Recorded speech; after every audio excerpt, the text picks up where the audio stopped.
Hola, os voy a hacer un pequeño tutorial sobre el tema 10 de fuerzas en fluidos, ya que me ha dicho la tutora que hay algunos que no tenéis muy claros algunos conceptos. Bueno, lo primero que vemos en el tema es el concepto de presión. Nosotros hasta ahora hemos estudiado la fuerza que hacemos por unidad, la fuerza que hacemos, pero no es lo mismo hacer la misma fuerza con toda la palma de la mano, que la fuerza que hacemos por cada unidad de superficie es más pequeña que hacer la misma fuerza solo con la punta del dedo. Esto se ve muy claramente si pisamos a alguien con la punta de un tacón finito o con un playero más amplio, ¿vale? Entonces, la presión nos indica la cantidad de fuerza que hacemos por cada unidad de superficie, ¿vale? Y las unidades pueden ser variadas. Pueden ser, en el sistema internacional, que es lo que más nos interesa a nosotros, ya lo sabéis siempre, es pascales. Pero también podemos utilizar atmósferas. Y también podemos usar milímetros de mercurio, ¿vale? O también podemos usar los bares. En la unidad tenéis las equivalencias de cada uno de ellos. Sabemos que para pasar de pascales a atmósferas, una atmósfera son 101.325 pascales y una atmósfera son 760 milímetros de mercurio, ¿vale? Acordaros que en el sistema internacional, pascales, y para eso tiene que estar la fuerza en newtons y la superficie en metros cuadrados. Vale. Bueno, una vez que hemos visto la presión, empezamos a hablar de la presión en fluidos, que es lo que nos interesa dentro de este tema.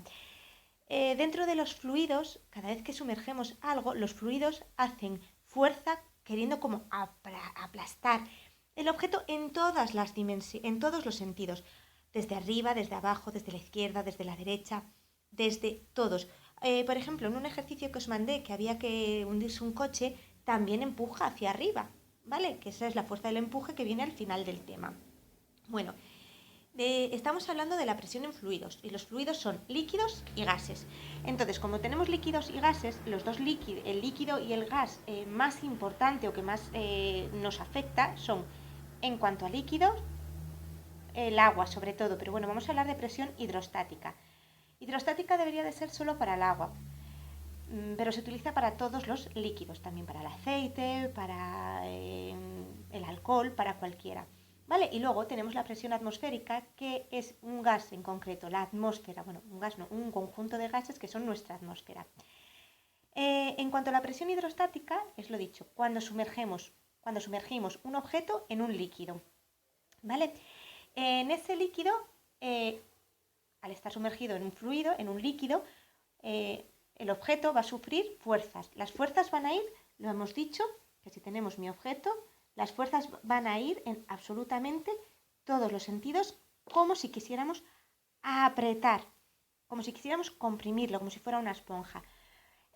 Para saber la presión que ejerce dicho fluido sobre el objeto que tengo sumergido, es la fórmula de la presión hidrostática. Presión es igual a la densidad del fluido por la profundidad a la que se encuentra el objeto por la gravedad, que es 9,81, como siempre.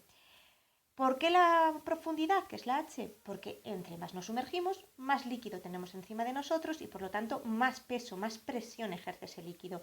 ¿Y por qué la densidad? Porque la densidad va a hacer que tengamos más o menos peso sobre nuestros hombros, sobre nuestro cuerpo. A ver, esto lo podemos experimentar muy fácilmente. Cuando buceáis a ras de superficie, no tenéis casi presión en los oídos, pero según vais bajando, notáis como la presión en los oídos es como que como que se os taponan, como que se os mete el agua para adentro. ¿Vale? La presión, si estamos en el mismo fluido y a la misma profundidad, la presión va a ser igual en todos los puntos, ¿vale? Sea A, B o C, por ejemplo, A, B o C, ¿vale? Misma profundidad, misma presión. Y aunque no los tenga comunicados, si por ejemplo tengo varios vasos comunicados con distintas formas, tamaños, y los tengo llenos de líquido, siempre se van a llenar hasta la misma altura. Y la presión a una misma altura va a ser lo mismo en el 1 que en el 2 que en el 3. ¿Vale? Cuando tenemos tapado y tenemos todo lleno de líquido, si tuviéramos como si fuera un émbolo, vamos a tener la prensa hidráulica, que lo vamos a ver un poquito más adelante. ¿Vale?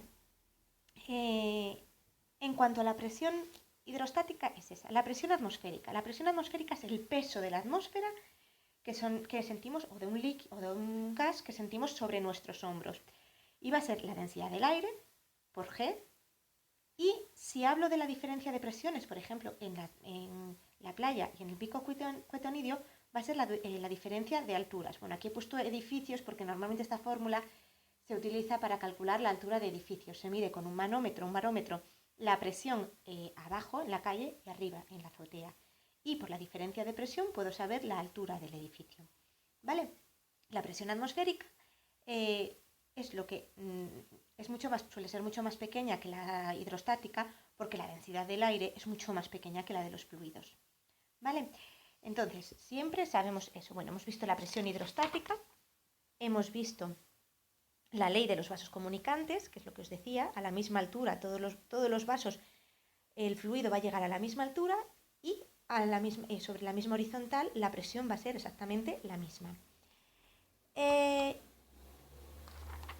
Hemos visto también lo que es la presión atmosférica. Hemos visto que se puede medir con manómetros y barómetros, ¿vale? Manómetros, la presión en general, y para medir la presión atmosférica se le llaman barómetros.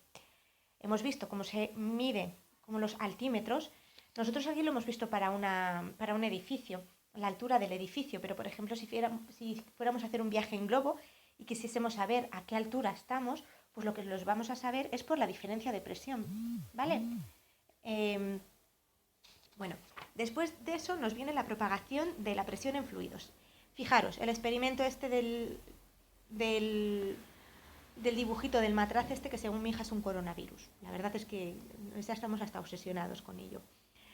Si nosotros llenamos un recipiente con un fluido y lo tapamos sin dejar nada de aire, o sea, vamos a poner un líquido porque se ve mejor, y hacemos el vacío, no quitamos nada, sería como un émbolo, como una jeringuilla, cuando vamos a poner una inyección. Metemos el líquido y expulsamos el aire, con lo cual solo nos queda el líquido. La presión que yo ejerzo en el émbolo se va a transmitir por igual a todas las partes del fluido. La presión que yo ejerza aquí va a ser igual en cualquier parte del fluido. Eso sí es un fluido,